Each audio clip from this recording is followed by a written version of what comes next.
Aujourd'hui dans le Bitcoin, j'ai créé une stratégie sur TradingView avec 99% de taux de réussite, c'est juste magnifique, regardez ça. Il suffit de cliquer sur ajouter au graphique et c'est parti. Voilà, bah comme prévenu, c'est parti.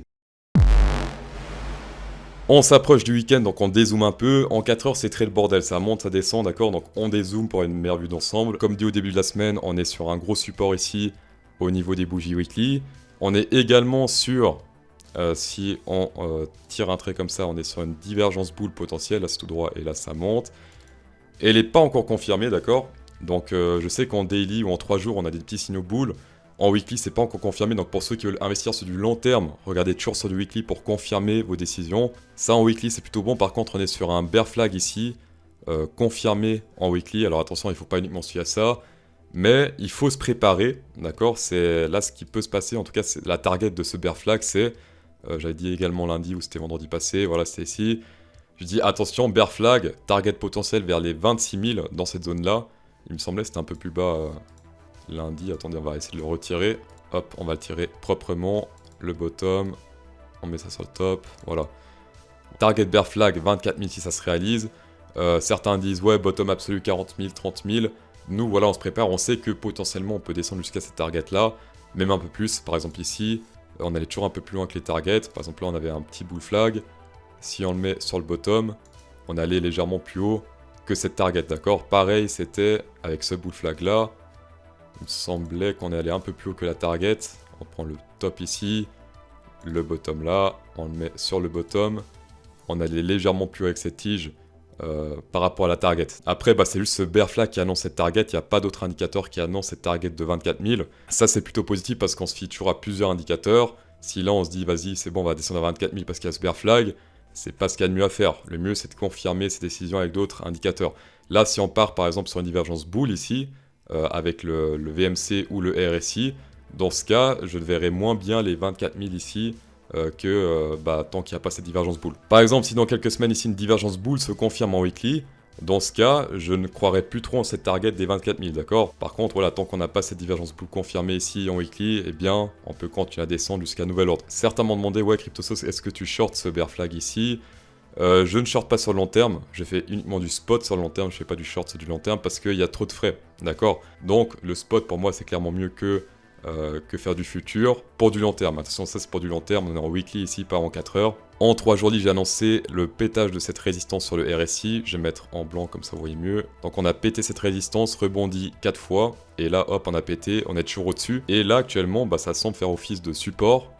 C'est plutôt bon, on a eu un petit fake dump éventuellement hier. Alors personnellement j'ai tenté ce petit long, d'accord, je fais du day trading. Même si ça n'a pas la confirmation en weekly, j'ai tenté un petit long ici parce que day trading c'est de tenter des trades en jour-lit, en 4 heures, en 3 jours, etc. Voilà, et ma première target pour rappel c'était le 0,618 ici, vers les... C'était 47 386. Pourquoi cette target? Parce qu'on était sur un ABCD ici, pattern ABCD, hop, d'accord. Ici alors en daily on était dans la zone danger, hop on se fait rejeter. Et normalement, la première target d'un BCD, c'est le 0,618 entre le C et le D. Donc c'était la target que j'ai juste dit avant ici, 0,618. Voilà, en jour-lit, je dis ici, attention, on risque de se faire attirer par les MA 20. Qu'est-ce qui s'est passé? Hop, on se fait attirer. Une fois qu'on la touche, elle peut se transformer en résistance. C'est ce qui s'est passé ici, on se fait rejeter. Après, bien sûr, ça peut être un fake rejet ici, ou un fake pump. Après, il y a plein de choses qui peuvent se passer. Mais dans tous les cas, on vise toujours en direction de l'EMA 20 quand on s'éloigne. Quand on est très éloigné de l'EMA 20, ou de l'EMA 200 par exemple, eh bien on vise en général dans cette direction-là. Voilà, personnellement je vise un peu plus haut, mais après ce n'est que mon trade. À ceux qui me suivent sur Twitter, je vous ai partagé un signal bear Space Algo, un petit shark hier soir en 1 heure. Donc ça c'était magnifique, tout au début je vous ai partagé ça. Et ensuite on s'est, hop, ici, donc c'était 1 heure, c'est cette bougie-là, et après bim, on s'est pété la gueule. Donc, très joli trade Space Algo à prendre. Est-ce qu'ici on a rebondi sur un niveau Fibonacci? C'est ce qu'on va voir. Hop, on prend le retracement. Alors, en 1 heure, c'est pas très précis, mais moi j'aime bien regarder en 4 heures.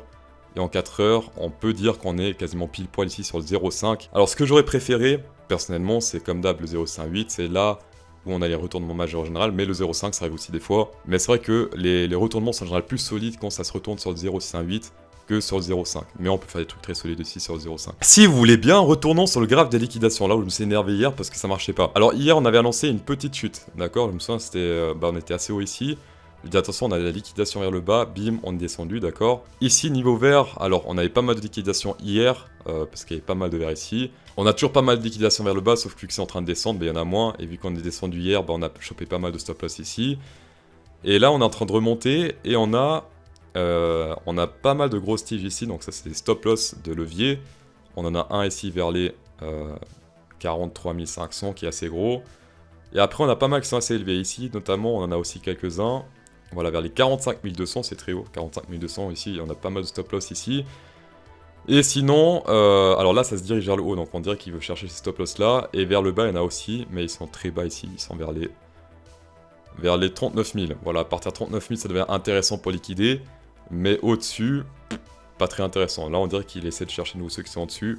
Donc là, on risque de monter, là, au moins jusqu'à les 43 600, première target.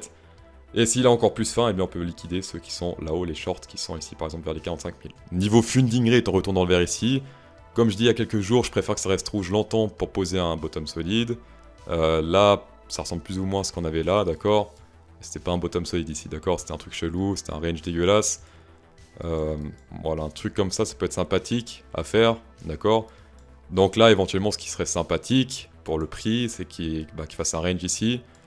Et que ça devienne rouge, pas mal ici, et ensuite bim, on explose à la hausse, ça serait pas mal. Pour le max pain, dans une semaine, on est sur du 43 000, ça veut dire que là, ça prévoit plutôt du range, d'accord. Donc là, au niveau des options, ça prévoit du range, ce qui serait bon, puisque un range veut dire du rouge selon moi ici, et qui dit rouge ici, qui dit beaucoup de rouge, dit bottom solide, donc c'est ça qu'on veut. Dans tous les cas, ici, ça mise pas trop les 26 000 du bear flag dont on a parlé au début de la vidéo, ni par exemple le 28, bon c'est un peu trop tard, voilà, là ça vise plus haut, là ça vise du 48 000, là ça a mis sur du range pour l'instant, en tout cas au niveau de l'open interest, ça c'est plutôt bon pour moi en tout cas. On va passer sur le open intérêt, donc là ce qui se passe assez intéressant selon moi, pourquoi?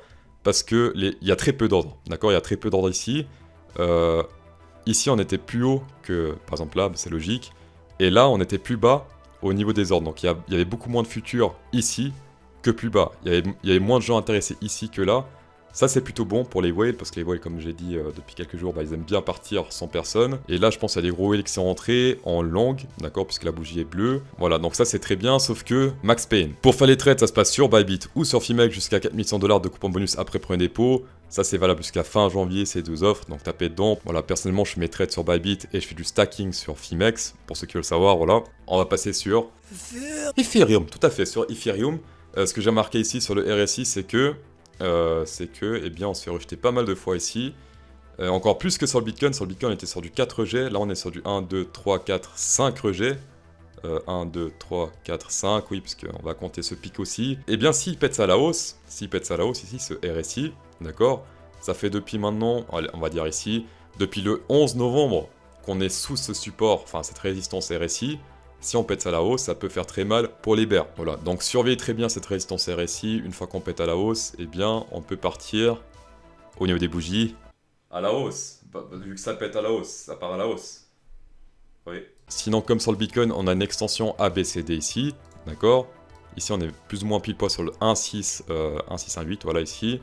Et la première target, c'est comme sur le Bitcoin, on prend le Fibonacci standard, on prend le C et le D. Et la première target, c'est ici 0,618, qu'on n'a pas encore atteint pour l'instant. Personnellement, j'ai pas pris stretch, j'ai pris sur le Bitcoin. Et sinon, regardez également sur les bougies 3 jours, c'est très joli là, c'est très précis. Regardez ça, on est vraiment au poil de crypto sauce près. Donc là, 1, 2, 3, 4, 5. On est sur du 5 rejets ici en 3 jours. C'est encore mieux que sur le Bitcoin, on est sur du 4. Et bien là, si on pète ça à la hausse, comme d'hab, vous connaissez la suite, c'est très boule pour la suite. En plus, là, on est sur une boule verte. Si la bougie ici 3 jours se clôture en bleu, donc dans 1 jour et 9 heures, elle se clôture dans 1 jour et 9 heures, ça aussi serait très bon pour la suite, puisque ça clôturerait au-dessus de cette résistance. Wait and see ce week-end. Comme d'hab, merci d'avoir checké cette vidéo, spécial code 10% de rabais avec CryptoSauce10, tapez dedans. Insérez un pouce bleu dans cette vidéo, ça fait extrêmement plaisir, et bonne soirée, et bon week-end surtout.